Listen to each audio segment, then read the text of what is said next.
Hello SSC 2026 এবং 27 batch, আশা করি তোমরা সকলে ভালো আছো। তো আমরা তোমাদের জন্য একটা গণিতের সিরিজ নিয়ে আসছি। তো সিরিজটা হলো, তোমাদের গণিতের যতগুলো অধ্যায় আছে সকল অধ্যায় আমরা দাগিয়ে দিব অনুশীলনী অঙ্কগুলা, যে কোনগুলো তোমাদের পরীক্ষার জন্য ইম্পর্টেন্ট। তোমরা সবাই হয়তো অবগত আছো যে তোমাদের পরীক্ষা কিন্তু সঠিক সময় হবে, এবং তোমাদের পরীক্ষা যে সৃজনশীল প্রশ্নগুলা এবং সংক্ষিপ্ত প্রশ্নগুলা সেগুলো কিন্তু বইয়ের অনুশীলনী প্রশ্ন থেকেই কিন্তু হবে, এবং বইতে যে উদাহরণগুলো গুলা আছে সেগুলো থেকে হবে, তোমরা সবাই জানো হয়তো। বাট যারা জানো না তাদের জন্য এই কথাটা কিন্তু খুবই কাজে লাগবে। তোমরা এই জন্য অনুশীলনী অঙ্কগুলো এবং বইয়ের যে উদাহরণগুলো দেওয়া আছে সেগুলো ভালো মতো পড়বা। তো আমরা কি করব, বইয়ের যতগুলা অধ্যায় আছে সকল অধ্যায়ের অনুশীলনী এবং উদাহরণগুলো আমরা দাগিয়ে দিব, যে কোন কোনগুলো পড়তে হবে, এবং ওই দাগানোগুলা আমরা হোয়াইট বোর্ডের মাধ্যমে সেগুলো সমাধান করে দেবো, এবং একটা প্লে লিস্ট আকারে বানিয়ে রাখবো যাতে তোমাদের সবাই এই ভিডিওগুলো দেখতে সুবিধা হয়। এবং এতটুকু নিশ্চিত থাকো যে তোমরা যদি ভালো মতো ভিডিওগুলো দেখো তাহলে তোমাদের বাইরে কোনো প্রাইভেট পড়তে হবে না আলাদাভাবে। বুঝতে পারছো? তো তারই ধারাবাহিকতায় আমাদের আজকে অধ্যায় 2, সেটো ফাংশন। তো এই অধ্যায়টা আমরা দাগিয়ে দিব তোমাদেরকে, তোমরা বইতে দাগাই নিবা সুন্দর মতো। তো অনেকে বলবা যে অধ্যায় 1 বাস্তব সংখ্যা, সেটার উপরে দাগাই দিব। তো যেহেতু এই ভিডিওটা এসএসসি 26 এবং 27 ব্যাচে, অর্থাৎ 26 ব্যাচে যারা তোমাদের হচ্ছে শর্ট সিলেবাস, এবং 27 ব্যাচে যারা তোমাদের কিন্তু সম্পূর্ণ সিলেবাসই পরীক্ষা হবে। সো তোমাদের দুইজনেরই মানে দুই ব্যাচেরই কাভার হয়ে যাবে, ঠিক আছে? সো 2.1 তোমরা সবাই বের করো। এখান থেকে যেই ম্যাথগুলো দাগাই দিব সেইগুলাই ভালো মতো প্র্যাকটিস করবা, দেখবে এখান থেকেই বহু কমন থাকবে পরীক্ষায়। ঠিক আছে? তো প্রথমত আমরা 2.1 এর আমরা অনুশীলনী অঙ্কগুলা সমাধান দাগিয়ে দিব। তো এইগুলাই আমরা অন্য একটা ভিডিওতে সমাধান চলে আসবে। যাই হোক, তো এখান থেকে তোমরা এগুলো দাগাই নেবা। প্রথমে তো 2.1 এর 1 নম্বর প্রশ্নের এখানে 4টা প্রশ্ন হচ্ছে ক, খ, গ, ঘ। তোমরা ক নম্বরটা পড়বা, খ নম্বর, এরপর হচ্ছে ঘ নম্বর। এখান থেকে সব থেকে ইম্পর্টেন্ট হচ্ছে ক নম্বরটা এবং হচ্ছে ঘ নম্বরটা। ওকে, এরপর 2 নম্বর প্রশ্ন, এখান থেকে প্রশ্ন কখনোই আসে না, তো তারপরে সেফ জোন থাকার জন্য শুধুমাত্র গ নাম্বারটা পড়বা। এরপর 3 নম্বর থেকে যেটা পড়তে হবে তোমাদের, 3 নম্বর থেকে ক নম্বর ভেরি ভেরি ইম্পর্টেন্ট। এরপর হচ্ছে পড়বা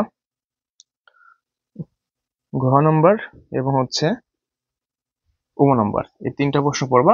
এখানে 3 নম্বর থেকে এই 2টা ইম্পর্টেন্ট, তো এই মানে জাস্ট নিয়ম পড়লে আমাদের এগুলো হয়ে যায়। এবার 4 নম্বর থেকে পড়বা ক নম্বরটা এবং হচ্ছে গ, হয় 3টাই ইম্পর্টেন্ট, ঠিক আছে? 3টাই ভেরি ভেরি ইম্পর্টেন্ট। তোমাদের বই সাইডে তোমরা ভেরি ভেরি ইম্পর্টেন্ট দিয়ে রাখবো, আমি কিভাবে দেবো লাস্টে দেখাচ্ছি। এরপর 5 নাম্বারটা মোটামুটি, 5 নাম্বারটা করলে হবে না করলে হবে। 6 নাম্বারটা ভেরি ভেরি ইম্পর্টেন্ট, এবং 6 নাম্বার থেকে তোমরা অনেক অনেক প্রশ্ন কমন পাবা তোমাদের অর্ধবার্ষিক পরীক্ষা, বার্ষিক পরীক্ষা, এবং যদি কভার ভালো থাকে এসএসসি পরীক্ষা থাকে। এই 6 নাম্বারটা ইম্পর্টেন্ট, ঠিক আছে? এরপর 7 নাম্বারের হচ্ছে তোমার যেটা করতে হবে, খ নাম্বারটা ভালো মতো করবা, ভিভিআই, তার সাথে গ নাম্বারটাও করবা। ওকে, এরপর হচ্ছে আমাদের করতে হবে 8 নাম্বার থেকে। 8 নাম্বার থেকে হচ্ছে করতে হবে খ নাম্বারটা, এটা সব থেকে বেশি ইম্পর্টেন্ট। খ নাম্বারটা ভালো মতো করবা, এরপর 10 নাম্বার প্রশ্নটা করবা। এই হলো টোটাল এই অধ্যায়টার সাজেশন, অর্থাৎ দাগানো বইটা। তো আশা করি তোমরা এতটুকু বুঝতে পারছো, এবং এখান থেকে একটা স্ক্রিনশট নাও, এবং আমি তোমাদের বই থেকে এখন দেখাচ্ছি একটু, অনেকে বুঝতে পারো নাই, তো বই থেকে দেখাই দেখো।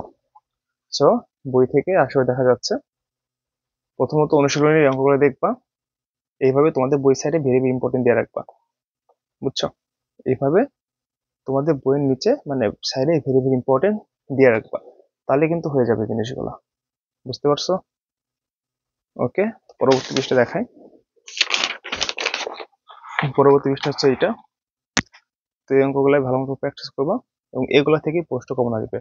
আর সৃজনশীল ভেনচিত্র তোমাদের জেনারেল ম্যাথে কখনো আসে না, ঠিক আছে? তো ভেনচিত্র আমাদের এগুলো দেখার দরকার নেই। তো আশা করি তোমরা এগুলো বুঝতে পারছো। তো এখানে কয়টা অঙ্ক দিলাম? 1টা, 2টা, 3টা, 4টা, 5টা, 6টা, 7টা, 8টা, 9টা, 10টা, 11টা, 12, 13, 14, টোটাল 14টা অঙ্ক দিচ্ছি। হ্যাঁ, টোটাল 14টা অঙ্ক আমরা প্লে লিস্ট আকারে এই 2.1 এ সব অঙ্ক দিয়ে দেবো। নেক্সট ভিডিও আমাদের 2.2 এ যে অঙ্কগুলো আসবে তারও আমরা মানে ধারাবাহিকভাবে আমরা প্লে লিস্ট আকারে দিয়ে দেবো, ঠিক আছে? তো তোমরা নেক্সট ভিডিও দেখার জন্য তোমাদের সবাইকে অগ্রিম আমন্ত্রণ জানাচ্ছি। আশা করি তোমরা যারা রেগুলার মানে অবলম্বন করবো, আমাদের ভিডিও করে দেখবা, তোমাদের বাইরে কোনো একটা প্রয়োগ করতে হবে না। এতটুকু নিশ্চিত দিতে পারি।